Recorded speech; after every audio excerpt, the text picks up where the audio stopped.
You think you're failing at healing because you don't feel happy yet. But recovery from a childhood where your emotional world didn't matter isn't a loud explosion of joy. It's a series of quiet, almost invisible shifts in your nervous system. You aren't getting happier, you are getting safer. And you may have already felt the first sign, a strange pause before you speak that wasn't there before. Sign 1. You pause before saying sorry. You catch yourself right before an automatic, reflexive apology for simply existing.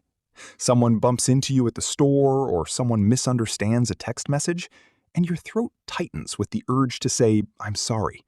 But instead, you stop. You realize you haven't actually done anything wrong. In the past, apologizing wasn't about taking responsibility. It was a preemptive shield. When your emotional world was consistently treated as an inconvenience by your parents, your nervous system learned that your presence was a disruption. Psychology calls this the fawn response, making yourself smaller before anyone can become uncomfortable with your existence. When you start getting better, that automatic reflex breaks. You keep the apology inside, not because you've become cold, but because the child who thought they had to apologize for taking up space is finally realizing they have a right to be in the room. Sign 2. You make a small decision without checking the room. You buy a piece of clothing, you choose a meal, or you change a plan entirely based on your preference, without a wave of panic that it might be wrong. In the past, you couldn't make a choice without asking 3 different people for their opinion first. You thought you were just indecisive. You weren't. When a child's internal experience and preferences are consistently ignored or dismissed by adults, the brain learns to doubt the self that produced them. Psychology calls this chronic self-distrust. Polling others wasn't about getting advice, it was about seeking permission to exist. You needed external validation because your internal compass was trained to believe it was broken. When you start getting better, that urgency fades. You choose what you want, you lock it in, and you let it sit. You stop looking around the room for approval, because the child who was told their choices didn't matter is finally realizing that their own judgment is enough. Sign 3. You receive a compliment without deflecting it. Someone says something genuinely kind about your work, your character, or your appearance, and instead of listing your flaws or crediting luck, you just say, "Thank you." You let the words land. In the past, when someone praised you, your immediate reflex was to minimize it, look down, or quickly redirect the attention to someone else. You thought you were just being modest, but psychology shows this is a deeply rooted defense against conditioned worth.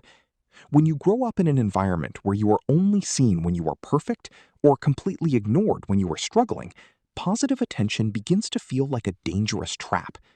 Your nervous system treats a compliment like an unspoken demand to keep performing at an impossible standard. Deflecting it was your way of lowering expectations before you could disappoint them. When you start getting better, that panic softens. You accept the kind word, you hold it, because the child who was only valued for their performance is finally learning that they are enough simply for existing. Sign 4. You cry for a specific reason. You watch a sad scene in a movie, or you experience a minor frustration at work, and the tears come immediately. And for the first time in your life, you know exactly why you are crying. In the past, your sadness didn't have a name. You would walk around for weeks with a low, heavy weight in your chest, only to burst into tears randomly over a spilled glass of water. You thought you were just emotionally unstable. You weren't. When emotional experiences are consistently ignored by adults during childhood, a child never learns how to process feelings in real time. The brain suppresses the grief until the container overflows, leaving you crying without knowing why. Psychology shows that crying at a specific small frustration is actually a profound sign of nervous system regulation.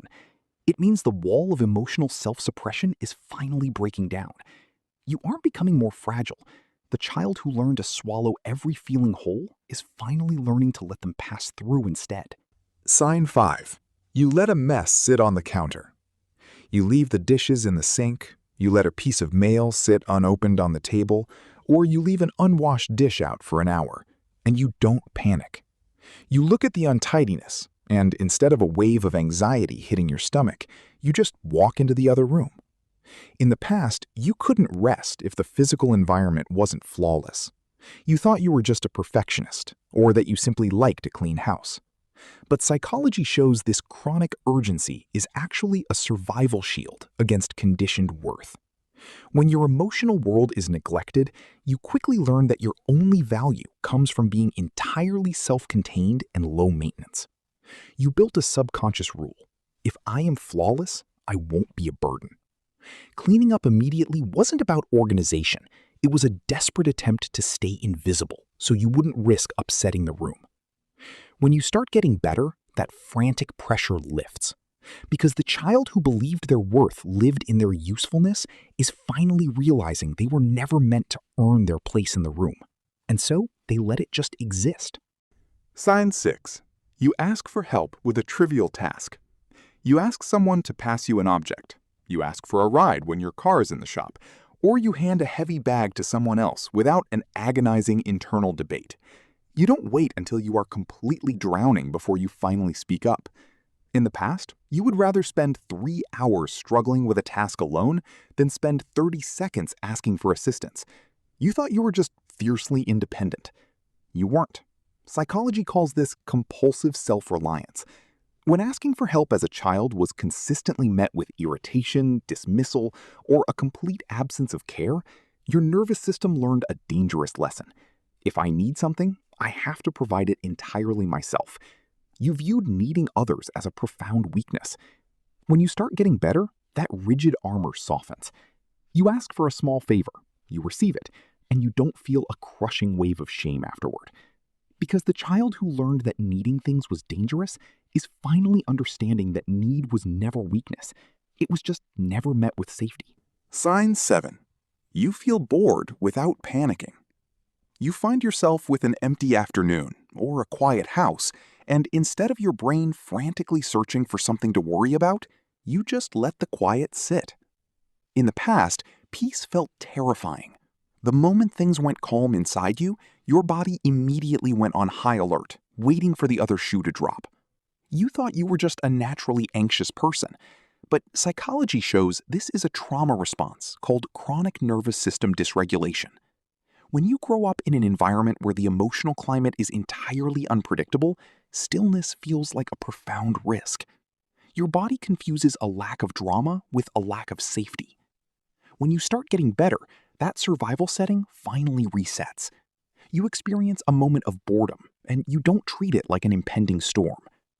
Because the child who grew up believing that peace was just the silence before something went wrong is finally learning that the quiet was always supposed to feel like this. Safe, still, enough. Healing from childhood emotional neglect is not about erasing the quiet strength or the self-sufficiency you built in that absence. Those parts of you are real and they are valuable, but they were built for an unpredictable world you no longer live in. Getting better means recognizing that the survival patterns that kept you safe then are only keeping you lonely now. You are finally allowed to set the heavy things down.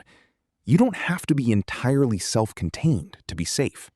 Which of these 7 quiet signs have you started to notice in your own life? Comment the number below.